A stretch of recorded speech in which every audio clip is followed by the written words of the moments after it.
Vous êtes sur Télé Sud, ravi de vous retrouver pour l'édition de la mi-journée. Voici les principaux titres de l'actualité. Au moins 2 morts et 26 disparus, c'est le bilan du naufrage d'un ferry survenu dans la nuit de mercredi à jeudi au Gabon. Le bateau reliait la capitale Libreville et le port pétrolier de Port-Gentil. Les 123 rescapés de ce naufrage ont été pris en charge par les secours. Des militants de la société civile arrêtés, des journalistes en prison ou encore des manifestations de l'opposition interdites. À un an de la présidentielle du Sénégal, des voix montent et dénoncent un recul des libertés. Le pouvoir s'en défend et invoque une juste application de la loi dans le pays. Et nous parlerons pour finir de cette fusillade survenue jeudi soir dans un temple des témoins de Jéhovah à Hambourg dans le nord de l'Allemagne.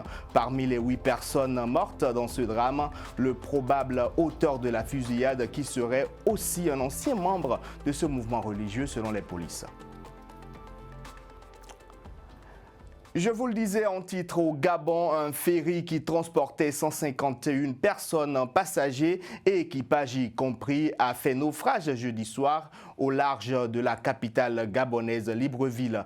Le bateau reliait la capitale et le port pétrolier de Port-Gentil. Les 123 rescapés ont été pris en charge par les secours et les autorités gabonaises ont ouvert une enquête pour déterminer les causes du drame. Effroi et désolation.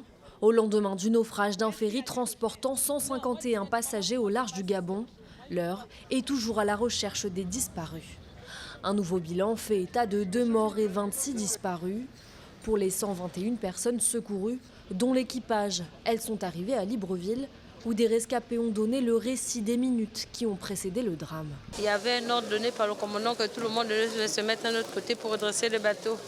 Le réflexe que j'ai eu, c'est de mettre mon fils le gilet et de porter aussi le mien. Mais quand j'ai vu ça, j'étais déjà en panique et en stress. Après, ils nous ont demandé d'évacuer en demandant les enfants, les femmes et les enfants d'abord. L'accident s'est produit dans la nuit de mercredi à jeudi. Pour les 28 personnes qui manquaient encore à l'appel, 2 ont été repêchées. Pour les autres, les chances de les retrouver s'amenuisent d'heure en heure. Encore sous le choc, cette rescapée témoigne. Je crois qu'il était 3 heures du matin et on a dû sauter tous avec les gilets de sauvetage et rentrer dans les bateaux gonflables. Là. C'était terrible parce que même là encore, il fallait grimper pour monter dans le bateau. Il fallait avoir l'énergie. On ne sait pas, il n'y a que Dieu qui a, je ne sais pas, je ne sais même quoi dire. Le gouvernement qui se réunit en urgence aujourd'hui envisage de mettre fin aux recherches, mais il se donne jusqu'à vendredi soir pour annoncer le bilan de ce naufrage. Une enquête a d'ores et déjà été ouverte et le chef de l'État gabonais s'est lui-même déplacé au chevet de la 50aine de naufragés encore placés sous observation dans les hôpitaux de Libreville. C'était un récit de Soukaina Skali Sarl. D'un naufrage à un autre, celui-ci est survenu au large des côtes de la région de Sfax, au centre-est de la Tunisie, dans la nuit de mercredi à jeudi. 14 migrants de pays d'Afrique subsaharienne ont perdu la vie et 54 autres ont été secourus par les gardes-côtes tunisiens. Ce drame intervient au moment où de nombreux migrants d'Afrique subsaharienne cherche à quitter la Tunisie après des propos du président Kais Saied contre l'immigration clandestine. Je vous propose d'écouter une avocate et membre de la Ligue tunisienne des droits de l'homme. C'est vrai qu'il y a eu ces dernières semaines un certain nombre de migrants qui ont quitté la ville de Sfax pour l'Europe. Malheureusement, il y a eu ce jour le naufrage d'une embarcation avec de jeunes migrants subsahariens à son bord.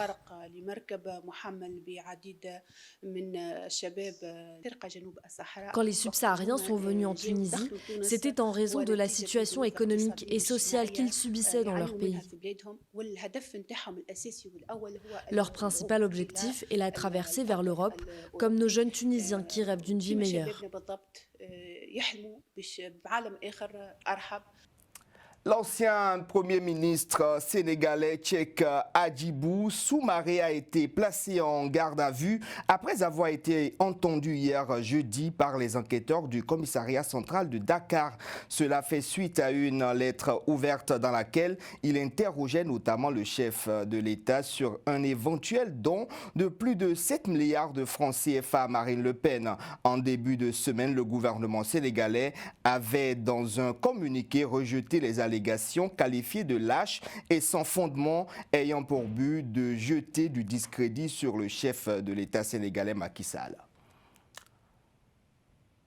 Des militants de la société civile arrêtés, des journalistes en prison ou encore des manifestations de l'opposition interdites à 1 an de la présidentielle au Sénégal. Des voix montent et dénoncent un recul des libertés. Le pouvoir s'en défend et invoque une juste application de la loi dans le pays. Laurent Leleu. Depuis quelques mois, le Sénégal fait face à une montée de tension à 1 an de l'élection présidentielle. La raison principale, des arrestations arbitraires et des interdictions de manifester qui ciblent directement plusieurs activistes et opposants qui dénoncent et rejettent la possible candidature du président Macky Sall pour un 3e mandat jugé illégal par l'opposition. Nous ne sommes plus cette vitrine de la démocratie dont nous nous targuons devant les autres pays africains. Nous ne valons plus mieux que les autres. Dernier exemple en date de cette répression qui ne dit pas son nom, l'arrestation du rappeur Nick Doff, critique du pouvoir assumé qui a été arrêté après un live sur Facebook. Depuis quelque temps, on assiste à des arrestations arbitraires. C'est des arrestations tout azimut que personne ne comprend. Si on analyse effectivement ces arrestations, c'est parce qu'effectivement on a un pouvoir qui a peur, qui est en train de faire reculer la démocratie. Au centre des critiques, le gouvernement réfute toute régression et invoque une juste application de la loi dans un pays qui est volontiers présenté comme un état de droit. Il n'y a pas de crise. Il n'y a pas de crise dans la mesure où les lois sont là, dans la mesure où les institutions judiciaires sont là, dans la mesure où les voies et recours sont là pour permettre aux citoyens sénégalais, lorsqu'ils estiment être victimes d'une violation des droits de l'homme, de saisir ces institutions judiciaires. Pour le bureau d'Amnesty International au Sénégal, ces arrestations ne sont pas le fruit du hasard. Donc là, on a plus d'une centaine de personnes qui ont été arrêtées dans le cadre de circonstances qui sont plus ou moins liées à la situation politique au Sénégal. En 2015, le président Macky Sall avait déclaré dans une interview « Vous ne verrez jamais pendant ma gouvernance au Sénégal un journaliste mis en prison pour un délit de presse ». Le dernier classement de Reporters sans frontières sur la liberté de la presse place le Sénégal à la 73e place sur 180. En 2021, il était 49e.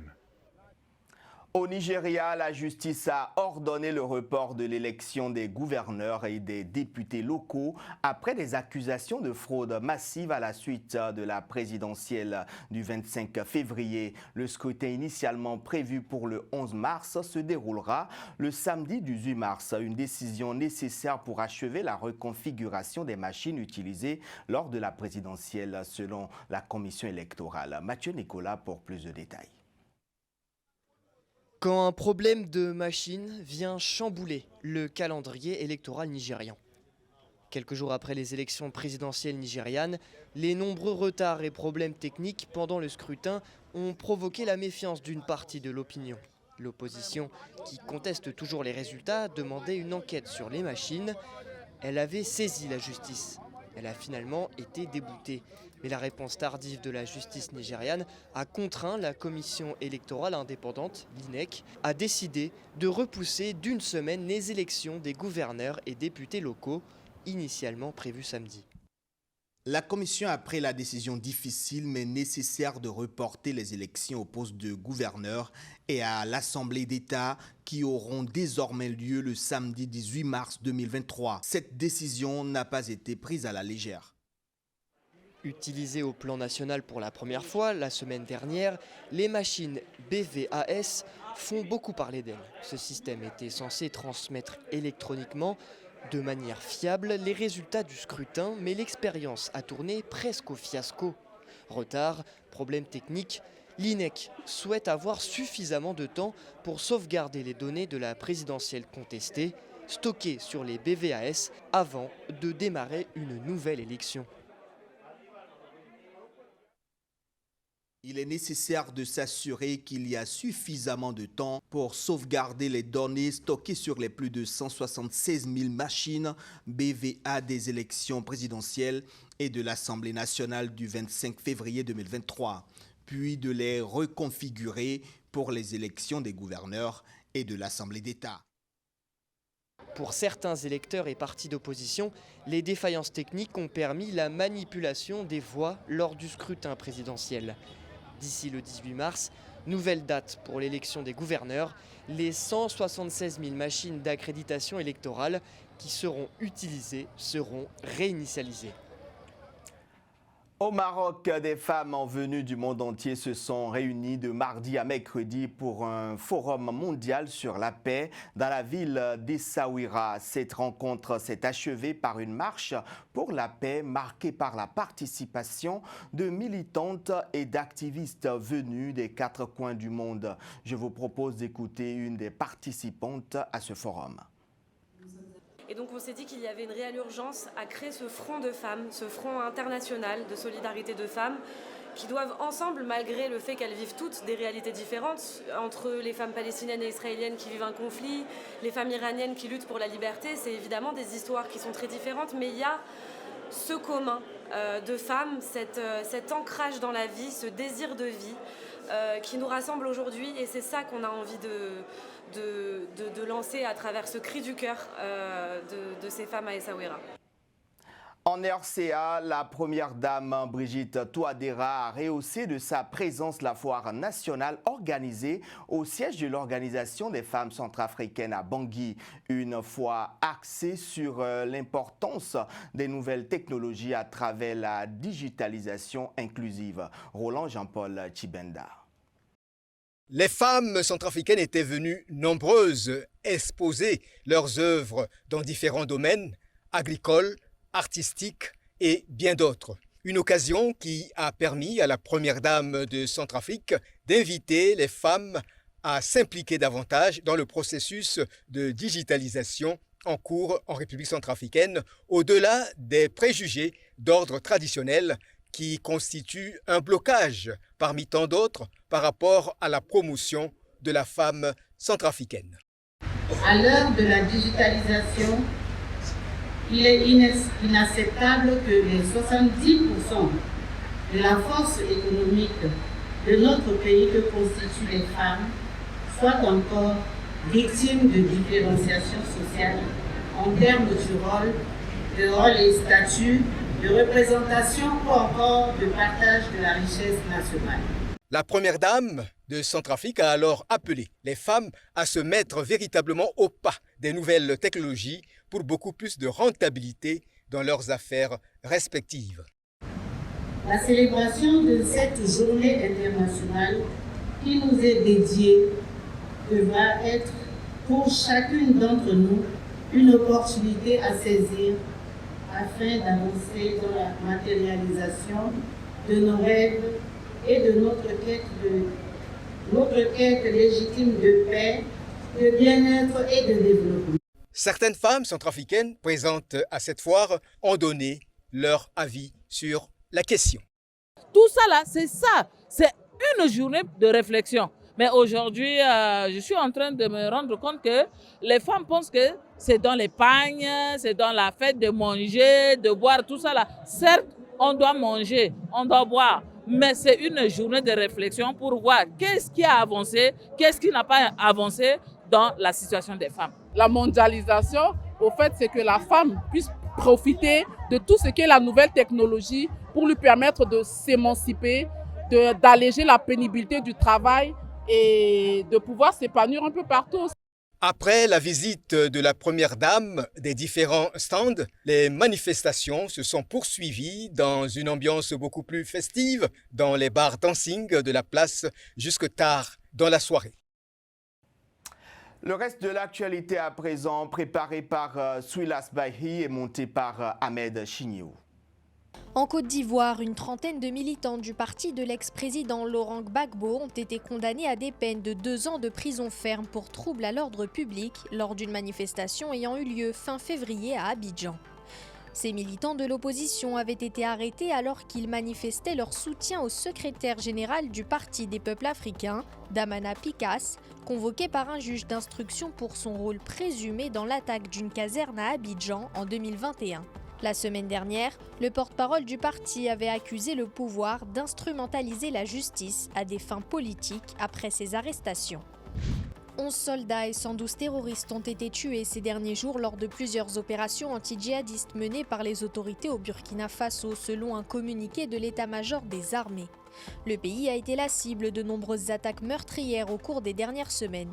Lors de ces opérations, des armes, des véhicules et des engins explosifs ont été récupérés ou détruits. Le capitaine Ibrahim Traoré, président de la transition au pouvoir depuis 6 mois, avait affirmé en février sa détermination à venir à bout de ces djihadistes. Les opérations menées depuis plusieurs jours se poursuivent dans le nord et l'est du pays, région particulièrement touchée par les attaques djihadistes. Le président chinois Xi Jinping a obtenu ce vendredi un 3e mandat historique après un vote à l'unanimité du Parlement. Si l'issue du scrutin ne faisait aucun doute, Xi Jinping étant le seul candidat, cette réélection a été saluée par ses partisans et accorde au président en exercice une place de choix dans l'histoire du pays. Âgé de 69 ans, Xi Jinping devient donc le dirigeant suprême à rester le plus longtemps au pouvoir dans l'histoire récente de la Chine. Ses prédécesseurs, Jiang Zemin puis Hu Jintao, avaient chacun cédé leur place de président après 10 années à ce poste. Des coups de feu et 8 morts dans un centre des témoins de Jéhovah à Hambourg, métropole portuaire du nord de l'Allemagne. Parmi les personnes tuées dans ce drame, le probable auteur de la fusillade qui serait un ancien membre de ce mouvement religieux selon la police. Les raisons de la fusillade ne sont pas encore connues, mais une enquête a été immédiatement ouverte. Mathieu Nicolas. Des images amateurs où l'on entend plusieurs coups de feu en pleine nuit à Hambourg. Et il semblerait qu'une personne tire à l'intérieur de cette bâtisse. Le lieu où se déroulent les faits est un centre des témoins de Jéhovah. Je n'ai pas réalisé ce qui se passait exactement. Je filmais avec mon téléphone portable et je n'ai réalisé que grâce au zoom que quelqu'un tirait sur les témoins de Jéhovah. Pendant que je filmais, j'ai compris ce qui se passait. Jeudi soir, un homme armé est entré de force dans le bâtiment des témoins de Jéhovah à Hambourg, où se tenait la séance de prière. Une 50aine de personnes étaient présentes. L'homme armé a tiré au hasard sur les participants. La fusillade a fait 8 morts et de nombreux blessés. Ils sont entrés dans le bâtiment et ont très rapidement trouvé des personnes qui, selon les premières constatations, avaient été blessées par des tirs. Pour l'instant, je ne peux pas donner plus d'informations sur le nombre de victimes. La police est entrée dans le bâtiment, a entendu un coup de feu, a parcouru le bâtiment et a trouvé une personne morte. Vendredi, la police allemande a affirmé que l'auteur des tirs faisait partie des 8 morts. L'homme serait un ancien membre de la communauté des témoins de Jéhovah, selon la presse allemande. Si le mobile de la fusillade reste à ce stade inconnu, les autorités allemandes restent sur le qui-vive. Vendredi matin, le chancelier Olaf Scholz a dit adresser ses pensées aux victimes de cet acte de violence brutale. Au 3e jour de la grève reconductible dans plusieurs secteurs économiques en France, l'intersyndicat se montre toujours ferme contre la réforme des retraites. Les expéditions de carburant sont toujours bloquées dans une majorité de raffineries et des coupures d'électricité ciblées sont organisées par la CGT. Du côté des transports, la circulation reste compliquée à la SNCF avec un train TGV sur 3 en moyenne, mais la situation semble s'améliorer dans le métro parisien. Écoutons le secrétaire général de la CGT, Philippe Martinez. Comment vous voyez les journées de demain et de mercredi? Et c'était la dernière. Bien souvent, là aussi j'ai un peu d'expérience, la première journée est très forte et puis après, pour des raisons qu'on vient d'évoquer. Là, ça s'essouffle. Alors que là, en effet, c'était un regain d'énergie et de volonté de mobilisation. C'était la 6e, un jour de semaine, et c'était la plus forte. 7e demain. Oui. 8e mercredi prochain. Oui. Comment vous voyez les choses ? Écoute, il faut continuer cette mobilisation, il faut continuer à s'exprimer. Il ne peut pas, parce que la balle est dans le camp du président de la République. Il ne peut pas se passer des choses comme ça dans le pays et que celui qui est là pour rassembler tous les Français ne dise rien, se taire dans sa tanière de l'Élysée sans prendre en compte les mobilisations, le mécontentement. Il y a des sondages d'opinion, ça aussi ça compte. Quel rôle a joué la France au Cameroun dans la lutte contre les mouvements indépendantistes et d'opposition entre 1945 et 1971? C'est tout l'objet de la commission mise en place et dont les travaux ont été lancés vendredi dernier par l'historienne française Karine Ramondi et l'artiste camerounais Blink Bassi. Une commission d'enquête que le président français Emmanuel Macron avait appelée de ses voeux en juillet dernier. Souilas Baïri. Ils se réunissent afin d'explorer les archives d'un lourd passé. 15 historiens de France et du Cameroun feront partie de la commission mémorielle instaurée afin d'examiner l'histoire coloniale franco-camerounaise, à l'image de celle mise en place pour le Rwanda ou encore l'Algérie. De cette commission d'historiens, beaucoup nourrissent l'espoir de guérir les nombreuses plaies qui restent à ce jour ouvertes. Vous imaginez ça? Il y a des blessures profondes qui n'ont jamais guéri. Et donc, il est question que cette commission permette non pas de créer des rancœurs, non pas de revendications. Non, il n'y a pas de revendication. Il y a la reconnaissance des faits historiques. Moi, j'attends que la France dise un mot de « nous sommes désolés ».